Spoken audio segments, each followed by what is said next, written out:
Έχει δει σημείο βελονισμού. Έχετε δει ποτέ? Έχετε δει? Εμά. Καμιά τελίτσα πάνω. Όχι.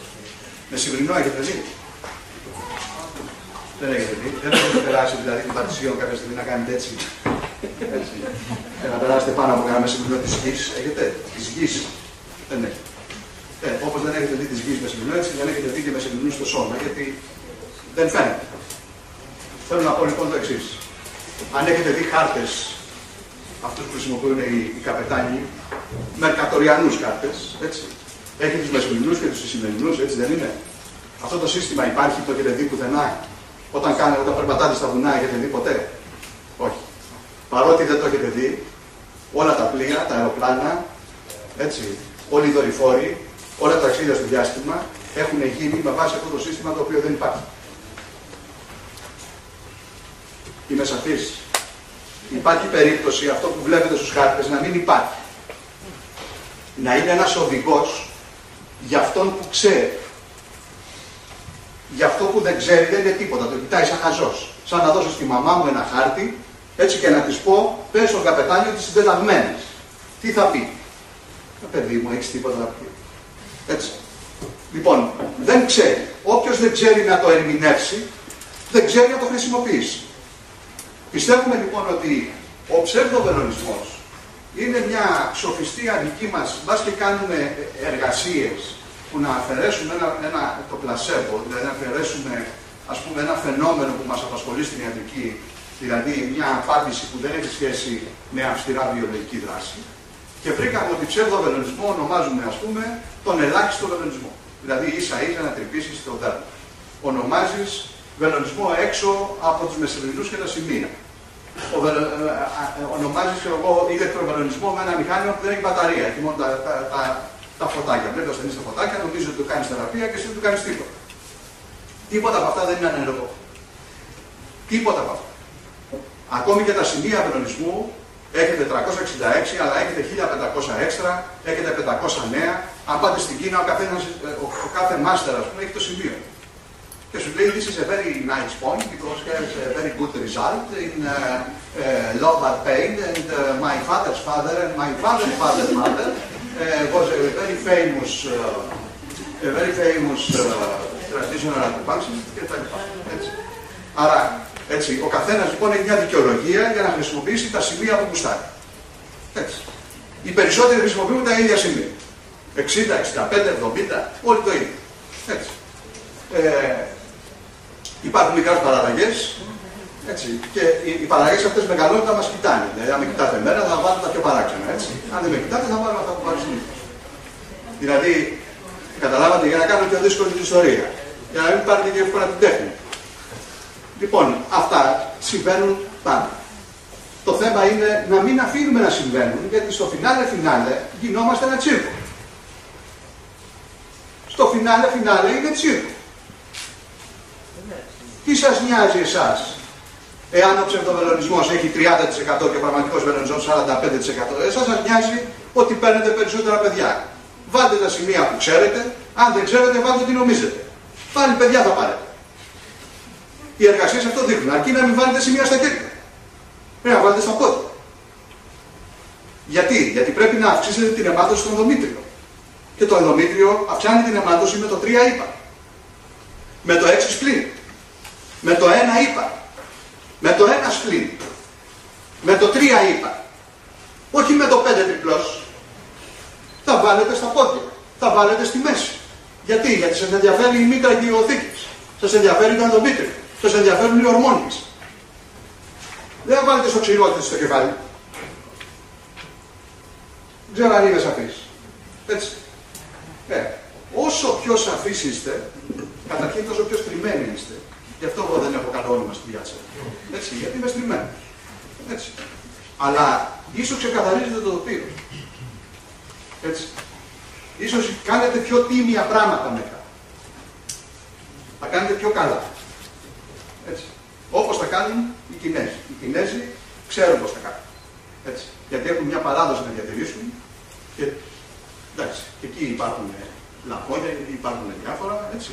Αλλά οι μεγάλοι μάστers στην Κίνα Έτσι, είναι τίμιοι άνθρωποι που μεταδίδουν μια τίμια γνώση. Και αυτοί λοιπόν έχουν τα δικά τους σημεία. Μου κάνει άλλη τώρα. Θα με φωνάζουν. Κάνουμε κάποιο κακό στον ασθενή. Όχι, η δική του ασφάλεια με απασχολεί στα πλαίσια του συνεδρίου σαν εκπαιδευτής. Ότι πρέπει να την αναφέρω στο θέμα μου.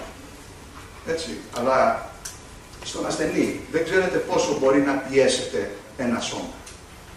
Έτσι. Παράδειγμα, ξέρετε, δεν ξέρω αν το έχετε σκεφτεί ποτέ, ο όγκος μεγαλώνει γιατί έχει αγκία, γιατί έχει νεύρα, γιατί έχει φλέβες, γιατί έχει λέμφο.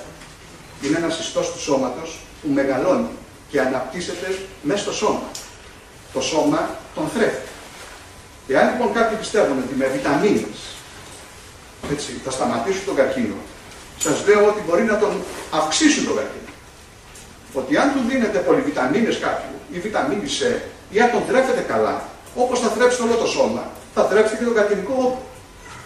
Και μια μεγάλη απορία στην ιατρική είναι γιατί ο οργανισμός θρέφει τον καρκίνο. Γιατί τον θρέφει, γιατί τον ταΐζει, γιατί δεν καταλαβαίνει την ανομαλία, αφού είναι φτιαγμένος για να την καταλαβαίνει. Έτσι. Και τώρα ξέρουμε ότι υπάρχουν στο σώμα τα NK cells, τα κύτταρο-τοξικά κύτταρα, τα οποία σκανάρουν το σώμα εκατοντάδες εκατομμύρια φορές το λεπτό και τρώνε τα καρκινικά κύτταρα, γιατί καρκίνο βγάζεται όλοι πολλές φορές την ημέρα. Υπάρχουν 3 εκατομμύρια κύτταρα στο σώμα και όταν αντιγράφονται αυτά υπάρχουν μεταλλάξεις. Τις μεταλλάξεις λοιπόν αυτά τα κυτταράκια, τα κυτταροτοξικά κύτταρα, τις τρώνε. Γι' αυτό εγώ συνεχίζω και είμαι ζωντανός. Έλα που ο πληθυσμός αυτός είναι μειωμένος 80% σε φοιτητές ιατρικής σε διάρκεια εξετάσεων. Έλα που το στρες, η κατάθλιψη, το διαζύγιο, η άσχημη ακαδημιακή καριέρα, η οικονομική κρίση μειώνει τον πληθυσμό των NK cells και σας αφήνει άοπλους. Γιατί αυτό είναι το όπλο σας. Δεν έχετε άλλο. Και όταν δεν τα τρώει αυτά, ο οργανισμός τα ταΐζει. Και ο όγκος μεγαλώνει. Και μεταφέρεται από τη μία περιοχή στην άλλη. Ο βελονισμός, λοιπόν, θέλω να πω ότι πολλές φορές το να λέμε βιταμίνη C, πάλι πορτοκαλάδα, ξέρω εγώ, θα φας τον καρκίνο, δεν θα τον φας τον καρκίνο, μάλλον θα τον τρέψεις παραπάνω. Άρα, πολλές φορές λέμε μόνο λόγια επειδή θέλουμε να τα λέμε. Θέλουμε να το πιστέψουμε. Δηλαδή, εγώ θέλω να κάνω κάτι για το γιο μου που υποφέρει ή για την κόρη μου. Και λέω, πάρε μια πορτοκαλάδα, ας πούμε, θα τον λιώσουμε τον καρκίνο. Θες να το πεις. Γιατί είσαι θεραπευτής. Δεν σε νοιάζει η επιστήμη, σε νοιάζει ο γιος σου, σε νοιάζει το παιδί σου. Το θέμα είναι να μην πατήσεις εκεί πάνω για να εκμεταλλευτείς ανθρώπους. Έτσι. Και εγώ δεν είμαι σε αυτή τη φάση. Όταν είμαι γιατρός, δεν είναι το παιδί μου απέναντι.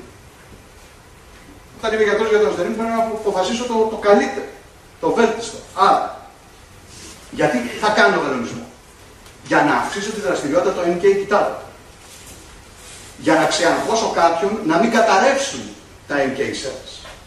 Ιδίως τώρα στην οικονομική κρίση, έτσι, θα κάνω 2-3 φορές τη βδομάδα, ή 1 φορά τη βδομάδα, ή 2 φορές τη βδομάδα βελονισμό, ώστε να διατηρήσω το ανοσιακό μου σε καλό σημείο, γιατί αυτή είναι η ασπίδα μου, αυτή είναι η αμυνά μου.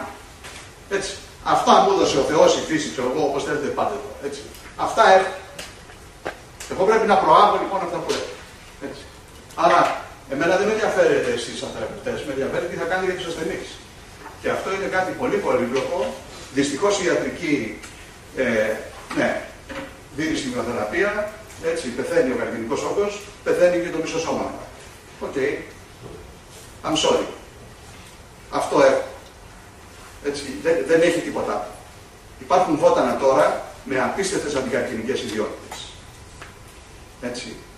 Τα οποία προσπαθούν να τα φτιάξουν. Αλλά ξέρετε, τα βότανα εσείς νομίζετε ότι φτάνουν για όλο τον πλανήτη. Φτάνουνε. Τα βότανα για τους Κινέζους. Και αν αρχίσει όλο το σύμπαν να παίρνει βότανα, πού θα τα βρούμε. Μήπως εκεί που νομίζετε, μήπως είστε δηλαδή πολύ ρομαντικές ψυχές. Έτσι, να πιστεύετε ότι κάποια στιγμή όλα τα δεδομενικά του κόσμου θα είναι γεμάτα από κινέζικα βότανα και οι άνθρωποι θα αρρωσταίνουν. Δηλαδή αυτά δεν τελειώνουν. Αυτά είναι για όλους, δεν είναι για την Κίνα. Και πολύ καλά είπε ο Τριτάκης. Αλλά αυτό το είπε μετά από διαδρομή 20-25 χρόνια. Ότι ξέρεις, άρχισε να ασχολούμαι με τα βότανα της Ελλάδας. Γιατί εμείς εδώ ζούμε.